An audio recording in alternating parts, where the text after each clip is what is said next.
ရှေ့ဆံကောင်းတဲ့ဒီမျက်နှာလေးကိုကြည့်ပြီးလူအများကသဘောကျကြပေမဲ့တကယ်တော့ဒါဟာလူသားတွေရဲ့လောဘကြောင့်ဖြစ်လာရတဲ့ရလတ်ဆိုတာသိသိပါသလား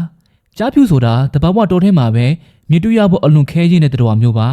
ဒါကြောင့်လေလူတွေကသူတို့ကိုရှားပါပစ္စည်းတစ်ခုလို့တတ်မှတ်ကြပြီးတော့ဈေးကြီးကြီးနဲ့ရောင်းချဖို့ကြိုးစားလာကြပါတယ်ဒီလိုနဲ့ကြားဖြူတော်ကောင်ရရှိဖို့အတွက်မျိုးရုပ်ဗီဇနီးစားတဲ့ကြားအချစ်ချင်းကိုအတင်းအကျတားဖောက်ပေးခဲ့ကြရတာနဲ့ခန်းနီဆိုတဲ့ကြားလေးတစ်ကောင်မွေးဖွားလာခဲ့ပါတယ်သူ့ရဲ့မျက်နှာဟာတခြားကြားတွေလိုခန့်ညံ့မနေပဲပြာချနေပြီးတွားတွေကလည်းအပြင်ကိုငေါထွက်နေပါတယ်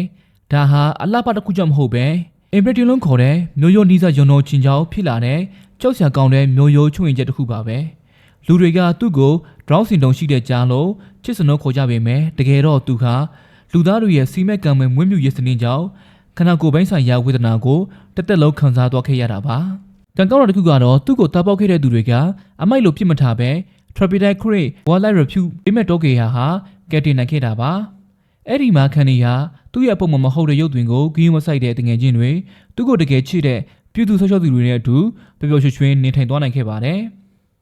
ခန်နီဟာ2008ခုနှစ်မှာကင်ဆာရောဂါနဲ့ဆုံးပါသွားခဲ့ပေမဲ့သူ့ရဲ့ပုံရိပ်ကတော့ကဘာကြီးကိုသတင်းစကားတစ်ခုပေးသွားခဲ့ပါတယ်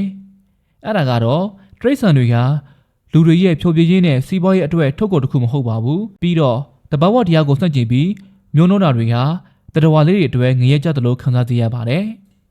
ခန်နီရဲ့မျက်နှာကိုကြည့်ပြီးကျွန်တော်တို့တနာမိနိုင်တယ်လို့ချစ်လဲချစ်မိနိုင်ပါတယ်ဒါပေမဲ့အရေးကြီးဆုံးကတော့နောက်ထပ်ခန်နီလိုကြားလေးတွေထပ်ပေါ်မလာအောင်တရိတ်ဆန်တွေကိုစီးပွားရေးအဖြစ်ရက်ဆက်တာမွေးမြူတာကိုစန့်ကျင်ဖို့လိုအပ်ပါတယ်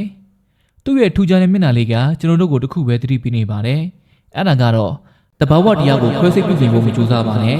ဆိုတာပါပဲ